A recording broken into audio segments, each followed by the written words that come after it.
আমাদের চারপাশের পরিবেশ যখন স্বাভাবিক থাকে তখন বিনোদনের অন্যতম উপলক্ষ হচ্ছে খেলাধুলা। কিন্তু এখন দেশের পরিস্থিতি ঠিক সেরকম না, বেশ নাজুক একটা সময় পার করছে বাংলাদেশ। তবে তারপরও জীবন তো চলতেই থাকে। সে কারণেই লেটস প্লেতে আমরা প্যারিস অলিম্পিক নিয়ে ছোট করে কিছু কথা বলবো। ক্রীড়াঙ্গনের সবচেয়ে বড় আয়োজন হচ্ছে প্যারিস অলিম্পিক। সেটা নিয়ে আজ বিশ্লেষণের জন্য আপনাদের সঙ্গে আছি আমি রাকিবুল হাসান। প্যারিসে এবার ৩৩তম আসর বসছে অলিম্পিকের, যেখানে বাংলাদেশ অংশ নিচ্ছে ১১ বার। এই নিয়ে আমরা বাংলাদেশ নিয়ে একটু কথা বলবো, যে বাংলাদেশ আসলে যে অলিম্পিকে যাচ্ছে সেই ১৯৮৪ সাল থেকে, কিন্তু দৃশ্যমান কোনো উন্নতি নেই যদি আমি পারফরমেন্সের দিক থেকে বলি। কারণ সেই যে ১৯৮৪ সালে যুক্তরাষ্ট্রের লস অ্যাঞ্জেলসে প্রথম অলিম্পিকে বাংলাদেশ অংশ নিয়েছিল, এই যে সামনের যে অলিম্পিকটা ২০২৮-এ আবার কিন্তু সেই ভেন্যুতেই ফিরে যাচ্ছে, গ্রেটেস্ট শো অন আর্থ। অথচ এই যে একটা চক্র বাংলাদেশ পার করলো, মানে আগামীবার বাংলাদেশের ১২তম ১ ডজন অলিম্পিকে বাংলাদেশ অংশ নেবে। কিন্তু এই সময়টায় যদি আমরা পারফরমেন্স বিচার করি, প্রথম অলিম্পিকে সাইদুর রহমান ডন তিনি একমাত্র প্রতিযোগী হিসাবে অংশ নিয়েছিলেন, ১০০ এবং ২০০ মিটারে দৌড়েছিলেন। এবং যথারীতি তখন যেটা হয় আর কি, ওই সময় তো বাংলাদেশের কাছে বড় প্রত্যাশা না, তিনি হিটেই বাদ পড়ে যান।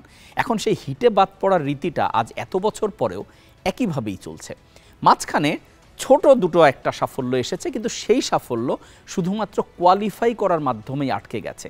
আপনি যদি ২০১৬-তে সিদ্দিকুর রহমানের কথা বলেন, ২০২০ টোকিও যেটা আলটিমেটলি করোনার জন্য হয়েছিল ২০২১ সালে, সেখানে রোমান সানা এবং এবার সাগর ইসলাম, এই যে নামগুলো আমি বললাম, তারা যোগ্যতা অর্জন করে অলিম্পিকে খেলেছে। কিন্তু এর বাইরে যতজন অংশ নিয়েছে বিভিন্ন সময়, যেমন এবারের কথাই ধরুন, এবার বাংলাদেশ থেকে ৫ জন অংশ নিচ্ছে, তার মধ্যে একজন যোগ্যতা অর্জন করে, বাকিরা কিন্তু ওয়াইল্ড কার্ড বলে, যেটা এক ধরনের অনুদান, যে অলিম্পিক যেহেতু পুরো বিশ্ব অংশ নেয়, যারা দুর্বল দেশ সেই সব দেশের ক্ষেত্রে একটা কোটা প্লেস করা হয়, যে তাদেরকে কয়েকটা ইভেন্টে অংশ নেওয়ার সুযোগ দেওয়া হয়। এই যে পলিসিটা চলছে, সেখানে বাংলাদেশ পৃথিবীর সবচাইতে জনবহুল দেশ যারা এখনও পর্যন্ত অলিম্পিকে কোনো স্বর্ণ বা কোনো পদকই পায়নি, স্বর্ণ তো দূরের কথা, কোনো পদকই পায়নি।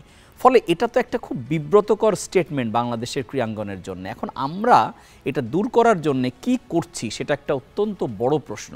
বাংলাদেশ অলিম্পিক অ্যাসোসিয়েশন, যেটা সব খেলাধুলার মাদার বডি, তারা বিভিন্ন শর্ট টার্ম যে আয়োজনগুলো করেন, কিন্তু সেখানে আমরা কোনো দীর্ঘমেয়াদী পরিকল্পনা দেখি না। আমরা আশেপাশের দেশেও দেখি যে কোনো একজন অ্যাথলিট, তিনি যদি লক্ষণ দেখা যায় তার মধ্যে যে তার কাছ থেকে বড় সাফল্য আসবে, তাকে এমন হয় বছরের পর বছরও বাইরে ট্রেনিং করিয়ে আনেন। এখন এইভাবেই কিন্তু একটা সাফল্য, একটা অলিম্পিক পদক কিংবা কমনওয়েলথ গেমস পদক কিংবা এশিয়ান গেমস পদক, এগুলো আসে। একটা পদকের জন্য আপনি জাস্ট এভাবে দেখলে হবে না যে একটা পদক পেলে কি হবে, এতদিন ধরে খেটে এত খরচ করে। বিষয়টা হচ্ছে এটা বিশ্বের মানচিত্রে একটা পরিচয়ের বিষয়।